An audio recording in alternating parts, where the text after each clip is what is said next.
All right. It's kind of funny because Pastor Julia about stole my thunder today, and I don't even think she knew it. All right. Just a quick story, a quick background. My persuasive speech is going to be, do you believe in miracles? All right. Obviously, Al Michaels has said that before and everything like that. I have a story to tell. My mother's story started 9 December 2004. She woke up, she went to work, she passed out at work, she was rushed to the hospital, was given a CAT scan. During her CAT scan, they came back and said that she had a grapefruit-sized tumor on her brain. She wound up then getting obviously admitted to the hospital, was put in emergency surgery December 10th, 2004. And then December 13th, 2004, the doctors came to me, the surgeon and intensive care doctor came to me and my family and said, your mom's not going to make it. So they said, you need to make a decision. She's never going to wake up again. She'll never talk. She'll never speak. She won't eat on her own. She'll be a vegetable if she does wake up. So then me and my sister and my grandpa had a discussion. We took my mom off life support. I kind of get emotional when I talk about this. So anyway, a week later, my mom is still sitting there. All she's getting is stuff to keep her comfortable, right? My Uncle Jerry comes to town. My mother has not seen my Uncle Jerry for about 8-9 years. My Uncle Jerry's holding my mom's hand. And all of a sudden my mom wakes up. Oh, wow. And she's like, Jerry? Oh, wow. Hey, get her back on her medicine. So again, do you believe in miracles? All right? So by Merriam-Webster's definition, what is a miracle? It's an unusual, wonderful event that is believed to be caused by the power of God. There's a second definition that I don't totally agree with, and it says a very amazing or unusual event, thing, or achievement. Biggest word they forgot to put in there is by God. Mm-hmm. Right? My words of definition is my words, no one can truly ever explain how or why something happened. It's obviously in God's hands. Like with my mother, that's obviously in God's hands. All right, so that's the definition. Back to my mom. Again, like I said, 3 days after surgery, said that she was never going to wake up. A week after being taken off life support, her eyes open. She's talking to my Uncle Jerry. The doctors bring myself back in with my grandpa and my sister, and they straight up said that this is nothing short of a miracle. Right? Hey, cool. You know what I mean? I'm looking at my mom's looking at me. It was crazy. It was a great experience. Right?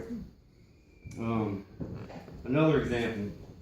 So, when you watch news and you watch TV, you don't ever hear about the good things. You're always hearing about the bad things. Yeah. Right? I will guarantee you there's probably a miracle happening in some hospital. I will guarantee you there's a freak accident that may have happened where somebody is probably looking and saying, hey, I'm not supposed to be here today. And the only person I think that, the only way that you can explain that, no matter what anybody tells me, whether they're an atheist or they don't believe in God, I'm going to tell you it's God. And everybody's going to say, where can you base your facts at? I'm going to tell them the Bible. Right? So another example, November 2014, a woman was in labor while her heart stopped beating for 45 minutes. As reported by Liz Neporant on ABC News, Ruby Casimiro, heart started beating and then started beating on its own again 45 minutes after it had stopped. She's alive. Doctors don't know how it happened, right? The baby was fine. Again, somebody explain that one to me. I really don't think anybody can, except this guy. Ruby came back and said, I remember seeing a spiritual being who I believe was my dad. I remember the light behind him and many other spiritual things. That's her words, not mine. Right? Another one, you may have heard about this. Miraculous recovery from a man who fell 47 floors. James Barron reported from New York Times, reports about Alcides Moreno falls 47 floors and survives. Doctors described his survival as miraculous and unprecedented. Less than 1% would ever survive that fall. Dr. Barney goes on and says, we are talking about a tiny, tiny percent. Only 1% would be able to survive that fall. He fell 500 feet, washing windows, hits the ground, and he's walking in 6 months. Wow. I can't make that happen. You can't make that happen. Who can make that happen? Right? So that's where I go back and say, people were asking me, and I have friends, I have friends that's atheists, they're like, well, give me your proof. So I'm like, okay, I'll give you my proof. I'll go to the scripture of the Bible, Matthew 21. Jesus replied, truly I tell you, if you have faith and do not doubt, not only can you do what was done to the fig tree, but you can also say to this mountain, go, throw yourself into the sea, and it will be done. If you believe, you will receive whatever you ask for in prayer. I witnessed that myself just with my mom. Just through my mother.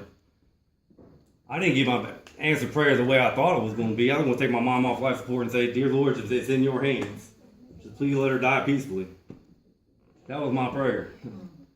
And then, like I said, a week later, she's talking. Matthew 9:23-26, when Jesus entered the synagogue leader's house and saw the noisy crowd and people playing pipes, he said, go away, the girl is not dead but asleep. But they laughed at him. After the crowd had been put outside, he went in and took the girl by the hand, and she got up. The news of this spread throughout all the region. As Julia kind of hit this earlier today, right? I compare that to the Ruby story. Right? 45 minutes, her heart is not beating. I can't make a heart beat. You can't make a heart beat again after 45 minutes, right? But I say I got proof that can happen because of God. All right? So these are my references to why I feel that miracles still happen today. And I still, obviously, I'm kind of preaching to the choir here, I think, probably. You know what I mean? But just tell me push the word out as well. It's just, God's not dead. You can go anywhere that you can go to. And I can probably share these stories and people look at me like I'm crazy. But I love sharing the story, especially about my mom. Mm-hmm. Again, there's miracles that happen every day. We just don't hear about them. All right, if we continue to pray and believe, prayers will be answered. It may not turn out the way that you expect it to happen, but God works in mysterious ways. And I know some that will say that I don't have a valid point, but again, I always point them to the Bible. And that's my speech. That's what I got.